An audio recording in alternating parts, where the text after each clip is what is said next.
Good to have you on the program. Welcome. Hi, Patrick.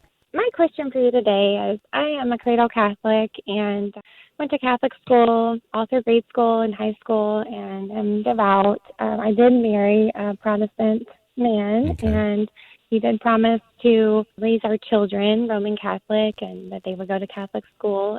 He did tell me in the beginning that he had struggled with pornography addiction throughout his college years, and that was no longer a part of his life. And a couple years into our marriage, he started back up with that addiction. We are going on year 12, and we have 3 children, and I just feel like Hosea and Gomer, and I don't know how much longer I should be doing this. I go to Protestant church as well as Roman Catholic church. I spoke with the bishop about this, and I feel like I'm just a bit overextended, and I'm just feeling like I just want to get very deep into my Catholic faith and just tell him I just can't do this anymore. I have to have more transparency.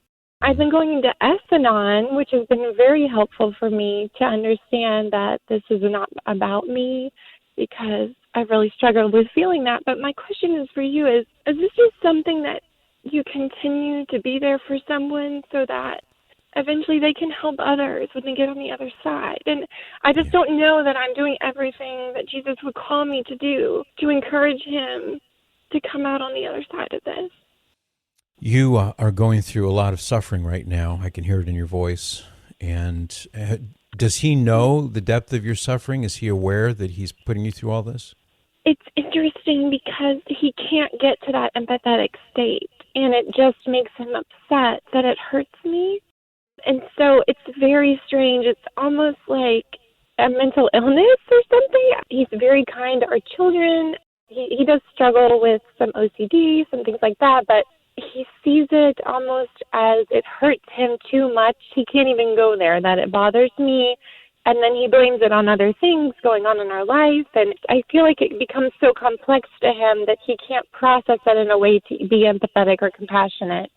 Yeah. And I wouldn't say that he even has a relationship with God or Jesus. And so I want to encourage that. So if I need to continue to make the sacrifice and continue to go to, I feel like I'm the one driving both trains, the Protestant train and the Roman Catholic train.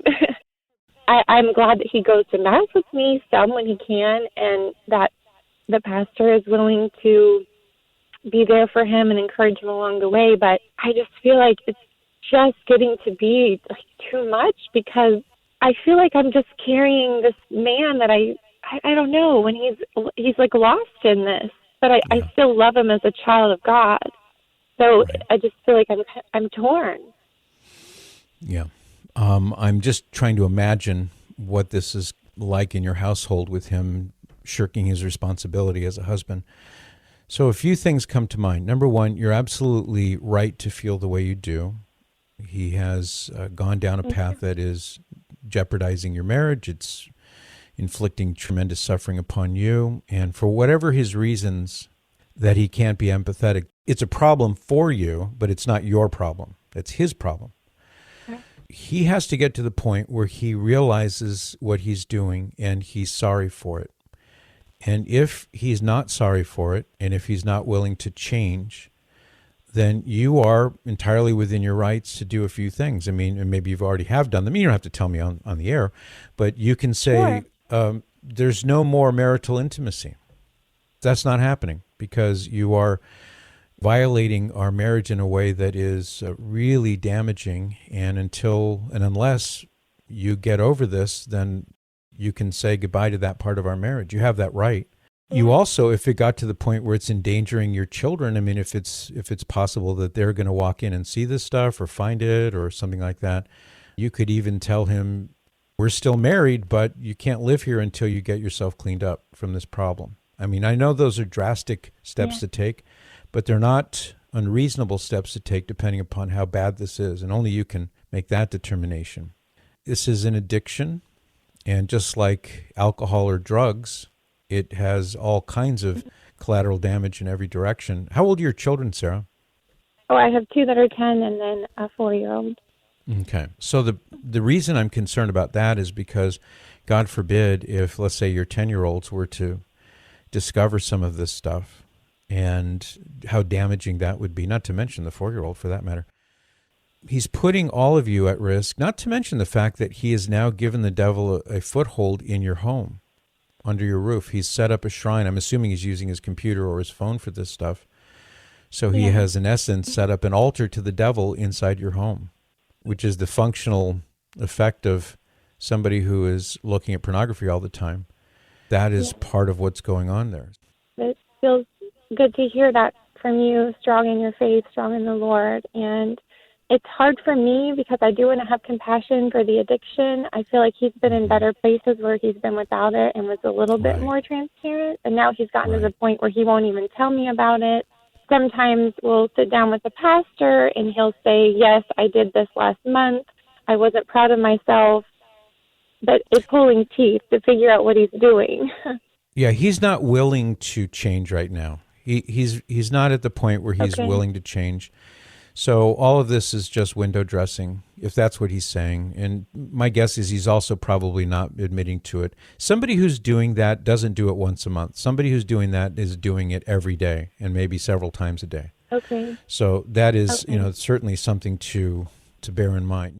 I do appreciate you saying that. I tried to draw a hard line 4 or 5 years ago and told him that, we went to a sex addiction therapist, and he called it sex with self. And I hate to say that on the air, but that's kind of what he called it. And he said, when you all got married, you didn't promise to do that. And he said, well, now my views are different.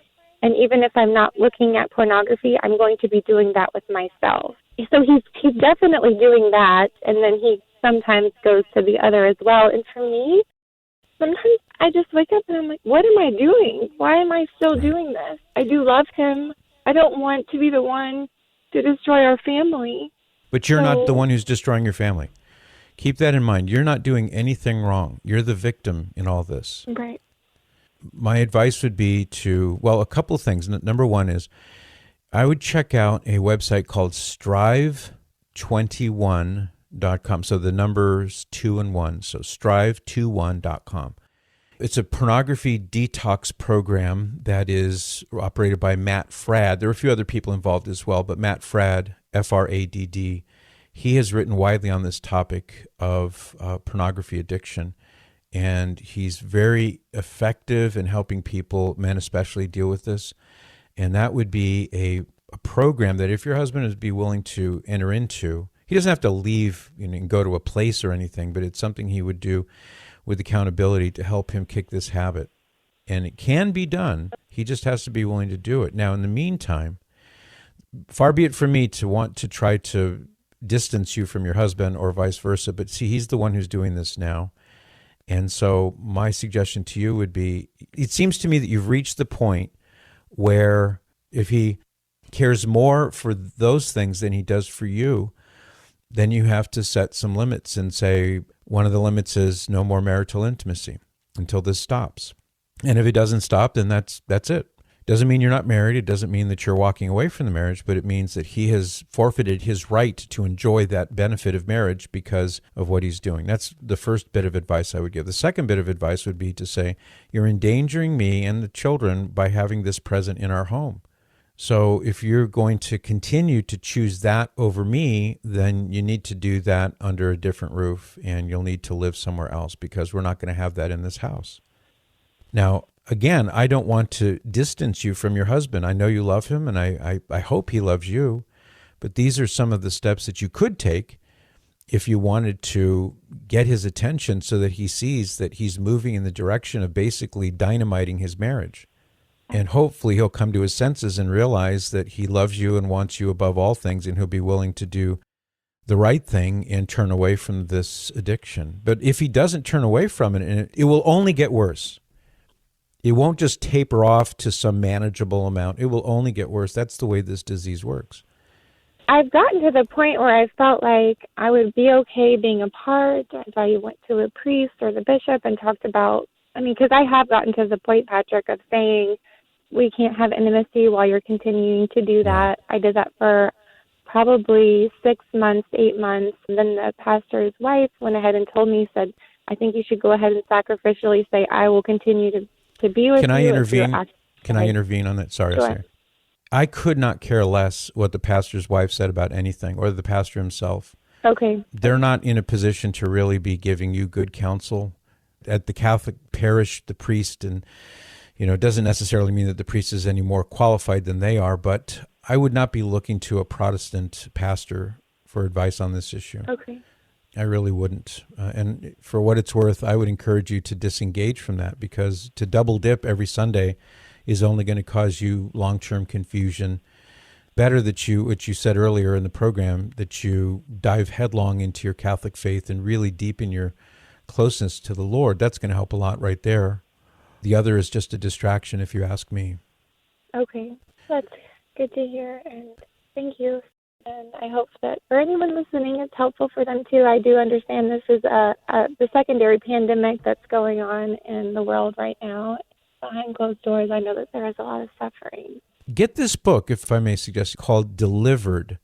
It's a book by Matt Fradd, Fradd, Delivered, True Stories of Men and Women Who Turned Away from Porn to Purity. It's just one of the several resources that he's got, Sarah, and you can easily get that. It's called Delivered. And I would make sure, if I were you, that you gave a copy to your husband and said, read this. And I'm not asking you, I'm telling you, read this. And then we need to talk about this. And check out the website that I talked about a minute ago, the strive21.com. Thank you so much. I enjoy your show. Thank you. For more of The Patrick Madrid Show, visit relevantradio.com/Patrick.